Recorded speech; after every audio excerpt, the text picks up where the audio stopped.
So hello mga backyard, no? Welcome po muli dito sa ating channel mga backyard. So, sa wakas, hindi na nag-aulan maigi mga backyard at tayo ay makapaggawa na ng video, no? So sa video natin ngayong araw mga kabakyard ay magbibigay lang ako mga kabakyard ng vitamin para sa aking mga alagang manok.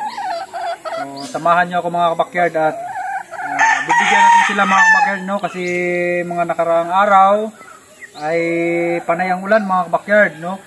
So stress yung ating mga alaga. Kaya bumili tayo ng vitamins na mayroon siyang anti-stress mga kabakyard, no? So yun ang ating ipapainom sa kanila ngayon mga kabakyard.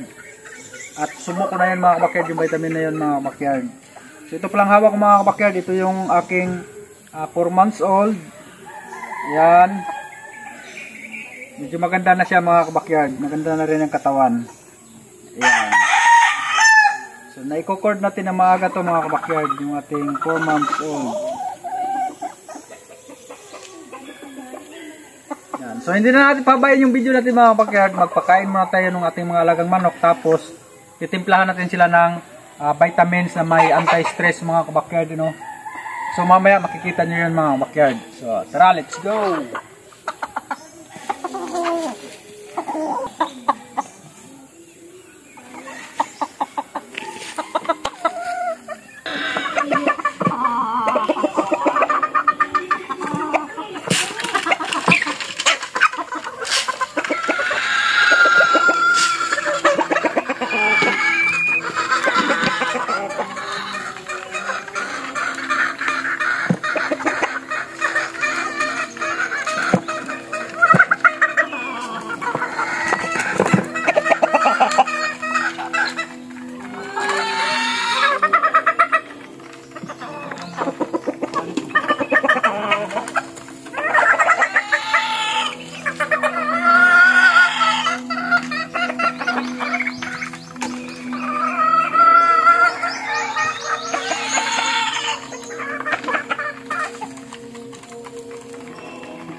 So yun mga kabakyard, ito lang yung mga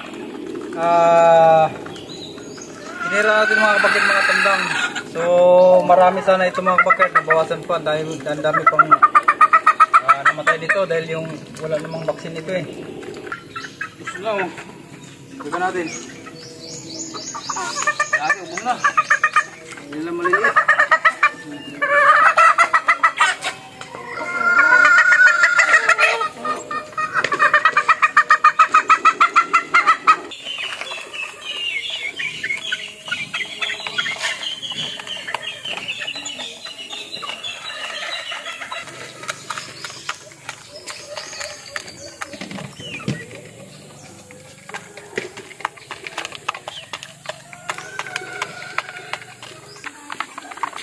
So, mga kabakyard, hugasan lang natin mga kabakyard yung ating ano, lalagyan ng vitamins mamaya.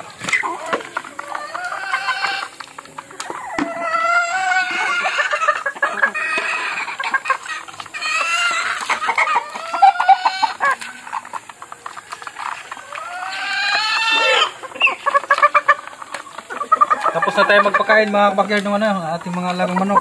Bibigyan na lang natin sila ng vitamins.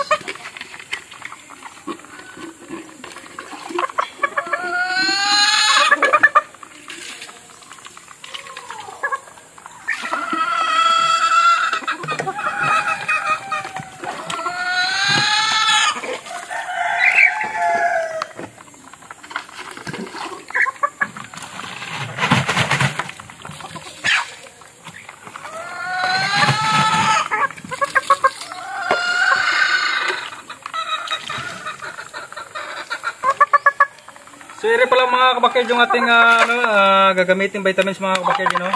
Yung Thunderbird Electrogen D+ mga kabakyard. Ayan.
So, yun lang mga kabakyard, no? Hindi ko napahabain yung aking video. So, pag nagustuhan nyo po yung video natin na ito mga kabakyard, ay huwag kalimutang mag-like, tapos mag-share. Tsaka huwag nyo rin kalimutan mga kabakyard na i-subscribe yung aking YouTube channel. So dito pala mga kabakyard sa aking YouTube channel ay mag-upload ako ng video 3 beses sa loob ng 1 linggo mga kabakyard. So mga simple breeding tips, backyard level. So tayo naman ay kumukuha rin tayo ng ideya sa iba. Tapos ina-apply natin dito sa atin. Para kung maganda naman ang resulta, so pupatuloy natin yon. Ngayon kung hindi naman maganda, pwede naman natin itigil yon mga kabakyard. No? So yan lang po. Maraming salamat po muli sa suporta nyo sa ating channel. At God bless po sa ating lahat.